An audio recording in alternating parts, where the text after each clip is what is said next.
Hello students, कैसे हैं आप सब। आई होप सब अच्छे हैं, बढ़िया हैं। आज इस क्लास में अपने पास हम क्या करने जा रहे हैं, अकाउंटिंग इक्वेशन का बहुत एक प्यारा बहुत ही इंपॉर्टेंट क्वेश्चंस करने जा रहे हैं। ध्यान से देखेंगे। क्या है question? Prepare accounting equation from the following. कुछ ट्रांजेक्शन्स गिवन है, हमें क्या बनाना है भाई? हमें बनाना है अकाउंटिंग इक्वेशन। चलिए बनाते हैं।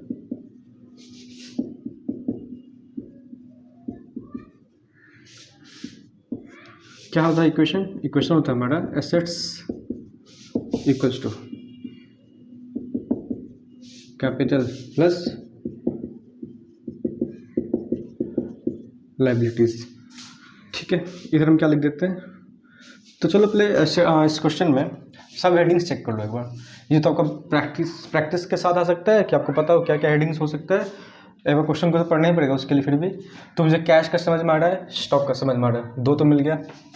तो दो सब हेडिंग्स तुम लिख सकते हैं। एक तो किस चीज़ का, कैश का है, और दूसरा स्टॉक का है। और क्या आ रहा है भाई? एक क्रेडिटर का दिख रहा है इधर, तो क्रेडिटर आ जाएगा इधर। कैपिटल तो कैपिटल रह जाएगा। और गुड्स बेचा है, खरीदा है, इतना रिसीव हुआ है कैश में, यानी कि डेटर। तो एक डेटर का हेडिंग आपके पास आ सकता है ना? आ सकता है, क्या है, आएगा ही डेटर का। तो मैंने यहाँ डेटर का लिख दिया। चलो ठीक है। और क्या आएगा? और तो कुछ नहीं है, तो इधर तो यूँ ही चलेगा और देख लेंगे। फिर इधर हम लिख देंगे ट्रांजैक्शन लिखा करते हैं ना। तो आप लिख लोगे अपने यहाँ, स्पेस थोड़ा सा कम है, तुमने छोटा सा लिखा है, और मैं ट्रांजैक्शन नंबर लिख दिया करूँगा। फिर न्यू क्वेश्चन फॉर्म कर लिया करें। तो अब ये ट्रांजैक्शन के अंदर आप पूरा ट्रांजैक्शन स्पेस लोगे इसके लिए अपन, बड़ा एक स्पेस अपनी नोटबुक में, और ट्रांजैक्शन बड़ा लिखोगे ताकि इस पूरे ट्रांजैक्शन को आप लिख पाओ। तो चलिए हम क्वेश्चन पे चलते हैं। क्या कह रहा है question? Started business with the cash, cash लगा के और गुड्स 25,000 का। तो बिजनेस में जब 75,000 रुपये का कैश लगा रहे हो और 25,000 रुपये का गुड्स लगा रहे हो, मतलब स्टॉक लगा रहे हो, तो ये तो स्टॉक हो गया और ये तो कैश हो गया, है ना? Cash stock. तो बिजनेस स्टार्ट कितने से हुआ? और जितने से बिजनेस स्टार्ट करे तो उसे हम क्या बोलते हैं? कैपिटल। तो 1,00,000 रुपये को हम क्या बोल सकते हैं? कैपिटल के अंदर हम लिख सकते हैं। तो हम 1,00,000 रुपये को कैपिटल के अंदर लिख दिया। ट्रांजेक्शन नंबर 1 थोड़ा सा नीचे लिख देते हैं यहाँ पे, ठीक है। और देखो कैश कितना आ जाएगा बिजनेस में? 75। तो आप कैश के अंदर 75 लिख दो। स्टॉक कितने का आ गया? 25। तो यहाँ 25 लिख दो। यहाँ पे कुछ है नहीं तो ये एज इट इज चला गया, यहाँ कुछ है नहीं तो एज इट इज। तो हम बात करें मेरा हमारा न्यू इक्वेशन क्या आएगा? क्या आएगा? तो 75 तो कैश आ गया, प्लस 25 स्टॉक आ गया, डेटर कुछ नहीं, है ना? तो इधर क्या हो गया? 1,00,000 का 1,00,000 कैपिटल का बैलेंस, प्लस यहाँ कुछ नहीं तो जीरो। क्या है ट्रांजेक्शन नंबर 2? देखते हैं। पेड फॉर रेंट, आपने रेंट के लिए खर्चा किया है, तो रेंट के लिए खर्चा करो, सिंपली कैश तो कम होना ही होना है। अब बच्चे अगर फंस जाते हैं कि बाकी कहाँ इफेक्ट होगा, तो सोचो एक बार, कैश से कम कर दिया, क्या कैश यहाँ से कम होगा? नहीं। यहाँ कुछ असर होगा? नहीं। यहाँ कुछ होना है तो नहीं। ऑब्वियस ही बात है, तो कहाँ से कम होगा? 2,000 कैपिटल से ही कम होगा। तो न्यू इक्वेशन क्या हो? यहाँ कुछ नहीं तो जीरो लिख दो, यहाँ कुछ नहीं तो जीरो, ये मैंने लिख दिया, और यहाँ कुछ नहीं तो जीरो। तो न्यू इक्वेशन क्या फॉर्म होगा? यहाँ से 75 में से 2 चला गया तो क्या बचा? 73,000 ये बच गया, 25,000 ये रह गया हमारा, और जीरो ये रह गया। ये क्या हो जाएगा? 98, और ये क्या होगा? जीरो का जीरो। चलो भाई, थर्ड नंबर क्या है?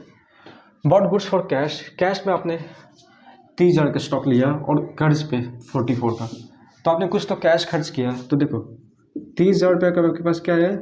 स्टॉक, और 44 का भी क्या है आपके पास? स्टॉक। तो 0 0 0, तो ये 4 और 4 3 7। तो एक बार ध्यान से देखना, ये भी स्टॉक है आपका और ये भी स्टॉक।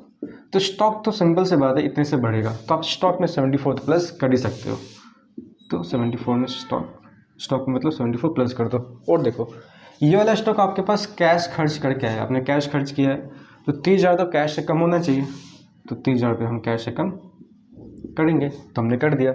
ये 44 जो है स्टॉक आया आपके पास, बट आपने उधार पे लिया है, तो आपके पास कर्ज आएगा, तो मतलब लाइबिलिटीज़ में आ जाएगा वो। तो कितना होगा ये?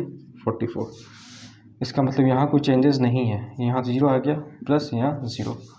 तो ट्रांजेक्शन नंबर 3 के बाद अगर हम बात करें हमारा न्यू इक्वेशन क्या आया है, तो यहाँ कितना बचेगा? 73 में से 30 चल जाएगा, तो 3 यहाँ बचेगा, साथ में 3 चला गया 4, तो यहाँ बच गया, प्लस यहाँ कितना हो जाएगा?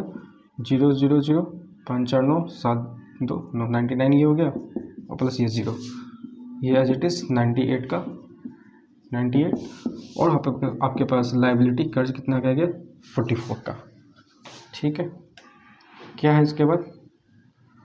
उसके बाद है ट्रांजेक्शन नंबर 4, लिखते हैं क्या है, लिखा हुआ goods costing 50,000 sold at profit of. देखो जैसे ही कहा गया ना आपके पास एक बात, क्या कहा गया भाई, कहा ये गया है गुड्स कॉस्टिंग मतलब जिस गुड्स का दाम था 50,000, इसका मतलब कि गोडाउन में से 50,000 का गुड्स तो बाहर जा ही रहा है, तो स्टॉक में तो आप 50,000 का कम आराम से कर सकते हो। तो मैंने बोला लो कर दो, बाकी देखते हैं क्या, मतलब 50,000 का स्टॉक बेचा है कितने % प्रॉफिट पे, एट ए प्रॉफिट ऑफ 25%। अगर 50,000 रुपये का आप 25% फाइन करते हो तो 0 चला गया यहाँ से, तो कितना आएगा 12,500। इसका मतलब 50,000 का स्टॉक आपने 12,500 के प्रॉफिट पे बेचा है। तो जैसे ही प्रॉफिट आपके पास सामने आता है, आपके दिमाग में क्लिक होना चाहिए प्रॉफिट किसका पार्ट होता है, कैपिटल का। तो आप कैपिटल में इसको ऐड क्यों नहीं कर देते, अभी बात के लिए क्यों छोड़ना। तो मैंने इसका भी इफेक्ट दिखा दिया, स्टॉक को मैंने कम भी कर दिया भाई। तो अब देखो 50,000 का स्टॉक इतने में बेचोगे तो कैश कितना आना चाहिए, 62,500 कैश आना चाहिए। बट क्वेश्चन में क्या लिखा हुआ, आउट ऑफ विच, मतलब इतने स्टॉक को इतने में % प्रॉफिट पे बेच कर इतना आना चाहिए, बट लिखा out of which 27,500 received in cash. मतलब ये हो गया कि 62,500 में से 27,500 ही सिर्फ कैश रिसीव हुआ है। 12 में से 7 गया 5, 5 में से 2 गया 3, बहुत कम, फिर से कर लेते हैं।